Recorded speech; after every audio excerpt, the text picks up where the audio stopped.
Sebuah rumah berjalan mengikuti arus sungai.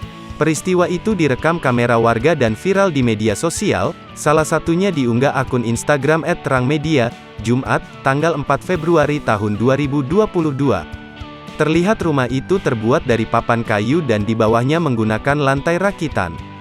Atapnya sama seperti rumah pada umumnya yakni menggunakan seng. Disebutkan bahwa rumah ini merupakan salah satu fenomena langka yang terjadi di Kalimantan. Rumah ini disebut sebagai rumah lanting yang merupakan hunian masyarakat Kalimantan. Wilayah Kalimantan yang dijuluki sebagai Pulau Seribu Sungai ini, berkaitan erat dengan adanya rumah lanting. Sebagian masyarakat memang tinggal di rumah lanting dan tidak menetap. Mereka menjalani kehidupan berdasarkan arus sungai yang mengalir. Para warga TikTok pun juga memberikan berbagai tanggapan. Ada yang mengungkapkan, rumah lanting tak hanya ada di Kalimantan. Namun, juga ada di beberapa wilayah Indonesia lainnya seperti di Jambi, Palembang, ataupun di Sulawesi.